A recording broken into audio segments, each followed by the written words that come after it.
Please, subscribe to African Tales by Helen Gold for more African stories. Comment, like, share, and turn on your notification bell. Thanks for always watching our story. The hospital was buzzing that evening. Nurses ran up and down the narrow corridors, carrying newborns wrapped in white blankets. Margaret lay on her hospital bed, exhausted but smiling faintly. She had been in labor for hours, and finally, her cries gave way to those of a baby. The nurse held up a tiny girl, her skin pink and wrinkled. "Congratulations, ma'am. You have a baby girl." Margaret's heart swelled as she kissed the baby's forehead. But before she could relax, she felt another wave of pain. The nurse gasped. "Wait, she's not done. There's another." Minutes later, a second cry echoed through the ward. Another little girl, so identical to the first, was born. Margaret was overwhelmed. Tears streamed down her face. "Twins," she whispered. "God has blessed me with two." But that night, while Margaret dozed off in exhaustion, confusion struck the nursery. A nurse on night duty, overwhelmed with the crowd of babies, accidentally switched the tag on one of the twins with a baby meant for another woman. By morning, Margaret was told she had only given birth to one child. Too weak, too tired, and without her husband by her side, she accepted Emily, believing she had only one daughter. Her second baby, Grace, was carried home by the Johnsons, a wealthy couple who had been praying for a child of their own. And so, on the very first day of their lives, the twins' paths split in two. Emily grew up in Margaret's small but warm home. Though Margaret struggled financially, she poured all the love she had into her daughter. Their little one-bedroom apartment smelled of fresh bread every morning, and Emily learned kindness and humility from her mother. She would sit by the window, asking questions. "Mummy, why don't I have a daddy at home like my friends?" Margaret would sigh and say, "He's far away, but we still have each other." Meanwhile, Grace grew up in the Johnsons' mansion. She had a nursery filled with toys and a nanny to care for her. Mr. Johnson, a businessman, and Mrs. Johnson, a socialite, gave her comfort but not much affection. Grace often ate alone in a large dining hall, staring at the shiny cutlery. "Why don't you ever play with me?" she once asked her mother. Mrs. Johnson smiled faintly. "We work hard to give you everything, darling." "That's enough." But deep inside, Grace craved warmth that money couldn't buy. By the time Emily was 6, she often asked questions that left Margaret unsettled. "Mummy, why do I dream of another girl who looks like me?" Margaret laughed nervously, brushing it aside. But Emily always described her dream girl. Same eyes, same laugh, but standing in a big house. Margaret hid her tears, telling herself it was only imagination. Grace, at the same age, had her own feelings. She would stare at herself in the mirror and whisper, "Why do I feel like I'm not the only one?" At school, children sometimes said, "Grace, you look like that poor girl Emily from the other part of town." Grace had never met her, but curiosity began to grow. Emily loved running barefoot with friends, playing skipping ropes, and helping her mother sell bread in the market. She was bright, cheerful, but carried a quiet sadness. When she looked at family photographs, there was only her and her mother. No father. No siblings. She sometimes told Margaret, "It feels like half of me is missing." Grace's childhood was polished but empty. Ballet classes, piano lessons, expensive dolls, but no laughter. Sometimes, she sneaked outside to play with children of the housemaids, and in those moments, she felt free. But Mrs. Johnson always scolded her. "Grace, that's not how a lady behaves." Grace would sulk, whispering to herself, "I wish I had someone who understood me." One Sunday afternoon, Emily followed Margaret to church. A woman gasped loudly when she saw Emily and whispered to her friend, "That girl looks exactly like the Johnsons' daughter." Margaret stiffened, pretending she didn't hear. Emily caught the words and later asked, "Mummy, who is Grace Johnson?" People say we look alike. Margaret's lips trembled, but she shook her head. Don't mind them, Emily. People just talk. On the other side of town, Grace attended a birthday party where another child said, "You look like Emily who lives downtown." Grace tilted her head. Who's Emily? But no one had an answer. That night, she stared at the ceiling, whispering, Emily! At 12, Emily was now a brilliant student. She often noticed people staring at her in public, some even mistaking her for Grace. She pressed Margaret for answers. Mummy, is there something you're not telling me? Margaret avoided her gaze, fearing the truth would break her. Grace, on the other hand, secretly began investigating. She asked her nanny, "Do I have any relatives I don't know about?" The nanny looked uncomfortable but muttered, "You're special, Grace. That's all you need to know." Grace didn't believe her. She started writing the name Emily in her diary, without knowing why. At 14, both girls blossomed into beautiful young ladies. Emily, though modestly dressed, caught attention everywhere. Grace, dressed in designer clothes, stood out as a polished young woman. One day, Emily was in the market when a stranger said, "Are you Grace Johnson? You look just like her." Emily shook her head quickly, but curiosity gnawed at her. That evening she whispered to herself, "Who is this Grace?" Meanwhile, Grace overheard her parents talking one night. "If she ever finds out," Mrs. Johnson's voice was tense. Mr. Johnson cut her off. "We gave her everything." "That's enough." Grace's heart raced. Find out what? The two girls finally crossed paths at a youth event in town. Emily volunteered as a helper, while Grace attended as a participant. When their eyes met, it was like staring into a mirror. Emily dropped the books she was holding. Who are you?" Grace's voice trembled. "I was about to ask you the same thing." Whispers filled the hall. "They look exactly alike." Both girls exchanged numbers, promising to meet again. That night, neither of them could sleep. Emily rushed home, asking her mother directly, "Mummy, today I met someone who looks exactly like me. Her name is Grace Johnson. Tell me the truth. Who is she?" Margaret froze, her hands shaking. "Emily, please, don't dig into things you don't understand." But Emily knew there was more. Grace confronted her parents too. "Why does that girl Emily look exactly like me?" The Johnsons exchanged worried glances. "She's nobody important," Mr. Johnson said. But Grace slammed her fist on the table. "Don't lie to me. I deserve to know." Both girls began dreaming more vividly about each other. Emily dreamed of living in a big house, while Grace dreamed of selling bread in the market with a smiling woman. They woke up restless, unable to explain. Emily told her friend Sarah, "It feels like I've found the other half of me." Grace confided in her diary, "I think Emily is more than just a look-alike. I feel connected to her." Emily searched through Margaret's old things and found a small bracelet tucked away, with the word Grace engraved on it. Shocked, she confronted her mother. "Why do you have this?" Margaret broke down in tears, whispering, "Because Grace was supposed to be your sister." At the same time, Grace pressed the Johnsons harder. Mrs. Johnson cried, "We adopted you, Grace. We didn't know you had a twin." Grace felt her world spin. Adopted? Then who is my real mother? Emily locked herself in her room for days, angry at Margaret. "You should have told me.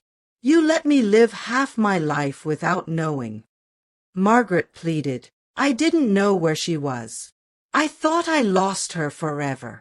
Grace felt betrayed too. "You lied to me my whole life," she shouted at the Johnsons.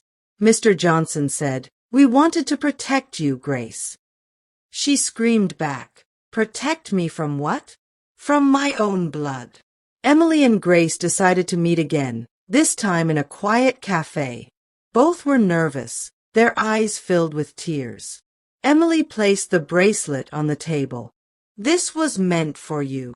Grace covered her mouth, shaking. "So it's true, we're sisters." They hugged tightly, both crying, both laughing through their tears. "I knew I wasn't alone," Emily whispered. Grace held her tighter. "We were always meant to find each other." Grace asked to meet Margaret. The day she arrived at Emily's home, Margaret couldn't stop crying. She ran forward, hugging Grace tightly. "My baby, they took you from me." Grace, though emotional, asked softly, "Why didn't you come for me?" Margaret sobbed, "I never knew where you were. Forgive me." Grace wiped her tears, whispering, "I feel like I've known you all my life." Now the secret was fully out. Emily and Grace began to spend more time together, though their worlds were different. Emily introduced Grace to her humble life, while Grace showed Emily the mansion where she lived. Sometimes they laughed, sometimes they cried. Grace told Emily, "We may have grown up in two different worlds, but we're one soul." Emily smiled, holding her hand. "And nothing will ever separate us again." But deep inside, both new challenges lay ahead. The Johnsons weren't ready to let Grace go, and Margaret feared losing the daughter she had just found. The story of the twins had only just begun. When Grace told the Johnsons she had found her biological mother, they were not pleased. Mrs. Johnson cried bitterly. "So what now? You'll abandon us for strangers." Grace held her hands gently. "You'll always be my parents, but I need to know where I came from." Mr. Johnson was firmer. "We raised you, gave you everything. That woman has nothing to offer you." Grace's face hardened. "She gave me life. That's more than everything." The house grew cold with silence. On the other side, Margaret struggled with fear. She held Emily one night and whispered, "What if Grace chooses them and forgets us?" Emily reassured her, "Mummy, she won't. We're her family too." But Margaret's heart was heavy. After losing Grace once, the thought of losing her again was unbearable. Though Emily and Grace were overjoyed to have found each other, differences soon surfaced. Grace was used to luxury. Emily was used to simplicity. One day Emily teased her, "You can't even wash a plate properly." Grace shot back, "Well, at least I don't smell of fish from the market." The words cut deep. They didn't talk for days until Grace came back crying, "I didn't mean it. I just don't know how to live in two worlds." Emily hugged her, whispering, "We'll learn together." At school, Emily faced constant stares. "So she's the poor twin," classmates whispered. Grace faced the opposite. "So she's the rich one who stole another girl's life." Both girls suffered from judgment. One afternoon, Emily told Grace, "Sometimes I wish we had never been separated." Grace nodded, eyes full of tears. "Me too, but then we might never have found each other." Margaret finally revealed another truth. Emily and Grace's father had abandoned her when she got pregnant. "He never even knew you were twins," she confessed. Emily clenched her fists. "So he doesn't care?" Grace asked softly, "Do you hate him?" Margaret shook her head. "No, I just stopped waiting for him." The girls promised each other they would find him one day, not for Margaret's sake, but for their own peace. The Johnsons grew worried that Grace was slipping away. Mrs. Johnson confronted her. "If you want to live with them, fine. But don't come back here." Grace gasped. "Are you giving me a choice between you and them?" Mr. Johnson nodded coldly. "Yes. Choose." Grace cried all night, torn between loyalty to the family who raised her and the blood family she longed for. Emily noticed how torn her sister was. One evening she told her, "Grace, don't leave them for us. They love you too. You don't have to choose." Grace's eyes widened. "But what about you? What about Mummy?" Emily smiled faintly. We've lived without you before. We can't make you unhappy now that you've found us." Grace hugged her tightly, whispering, "You're too good, Emily. That's why I can never leave you." At last, the two mothers met face to face. The meeting was tense. Mrs. Johnson said sharply, "Don't think you can steal her from us. We raised her." Margaret answered softly, "I don't want to steal her. I just want to love her too." Mrs. Johnson's eyes softened for a moment, then hardened again. "You had your chance. You lost her." Margaret's tears fell silently, but she whispered, "I never gave her away. She was taken from me." Emily and Grace decided not to let their families' battles tear them apart. They made a pact. No matter what happens, we will never let anyone separate us again. They sealed it with a hug. From then on, they spent weekends together, Emily teaching Grace how to cook and sell bread in the market, Grace teaching Emily how to play piano and dance. They laughed at their differences, growing closer every day. Still, the pain lingered. Emily sometimes envied Grace's wealth, while Grace envied Emily's motherly love. One evening, they sat together by the river. Emily whispered, "Do you ever wish you were me?" Grace nodded, eyes misty. "Every day. You had love. I had money, but it never filled me." Emily smiled sadly. "And I wished I had what you had. Isn't it funny? We both wanted what the other had." They held hands, realizing the truth. They were broken in different ways, but whole together. One day, gossip spread across town. Emily and Grace are fighting over who the real daughter is. People whispered cruelly, saying Emily wanted Grace's wealth, while others accused Grace of looking down on Emily. The sisters were devastated. Emily cried, "Why can't they just leave us alone?" Grace took her hand, determined. "Let them talk. We know the truth.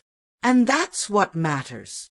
Grace, restless, began searching for their biological father. She convinced Emily to join her. "We need to know where we come from," she said.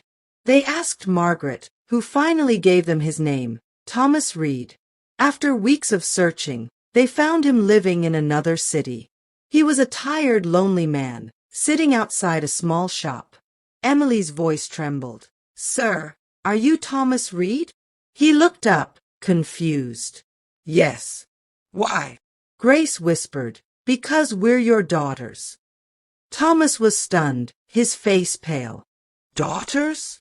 No." "I never knew." He listened to Margaret's story when the girls brought her along. Tears filled his eyes. "I left because I was afraid. I didn't even know she had twins. I failed you." Emily was angry. "You abandoned us." Grace was gentler. "But we found you. Maybe it's not too late." For the first time, Thomas hugged them both, whispering, "Forgive me. Please let me try again." When the Johnsons heard about the reunion with Thomas, they felt shaken. Mrs. Johnson told her husband, "We can't fight this anymore. She deserves to know her roots." Mr. Johnson sighed heavily. "But what about us?" Grace later told them, "You'll always be my parents too. Nothing will change that. My heart is big enough for all of you." Slowly, their resistance softened. Margaret and Mrs. Johnson met once more, but this time, things were different. Mrs. Johnson looked at Margaret with tired eyes. "She calls you mother now, doesn't she?" Margaret replied softly, "Yes, but she still loves you." There was silence, then Mrs. Johnson whispered, "Maybe we can both be her mothers." Margaret's tears spilled as she nodded. For the first time, the two women shared an understanding. Emily and Grace proposed something daring, spending equal time in both homes. Emily told Grace, "This way, no one feels left out." Grace agreed eagerly. At first, it was awkward, but slowly both families adjusted. Margaret and the Johnsons even began greeting each other politely. The girls thrived, blending the two worlds, Grace selling bread joyfully in the market, Emily learning to play piano at the mansion. The laughter of the twins became the bridge between their families. At a school event, people whispered again about the twins. This time, Emily stood up boldly. Yes, she's my sister. Yes, we were separated at birth. But now we're together. And no rumor will break us. Grace added, smiling proudly, two halves of one soul. That's who we are. Their classmates cheered, and for the first time, the girls felt free from judgment. Thomas began visiting more often, trying to make up for lost years. He brought small gifts, told stories, and listened. Emily was slow to forgive, but Grace encouraged her. One day Emily said quietly, I can't forget, but maybe I can forgive. Thomas hugged her, crying. Margaret, seeing her daughters together, whispered to herself, God has restored what was stolen. On their 18th birthday, both families came together for a grand celebration. The Johnsons, Margaret, and even Thomas sat at one table. At first, it was tense, but the sight of the twins laughing, cutting the cake together, melted the ice. Grace raised her glass. To family, both by blood and by love. Emily added, to never being separated again. Everyone clapped, tears shining in their eyes. Years later, Emily and Grace looked back at their journey. From the confusion of childhood to the shock of discovery, to the battles between families, they had endured it all. Now they stood side by side, not just as sisters, but as best friends. Emily whispered, I used to feel like half of me was missing. Grace smiled, holding her hand. And now, Emily beamed. Now I'm whole, because I have you. The two sisters hugged under the evening sky, knowing nothing in the world, not distance, not time, not even fate, could ever separate them again.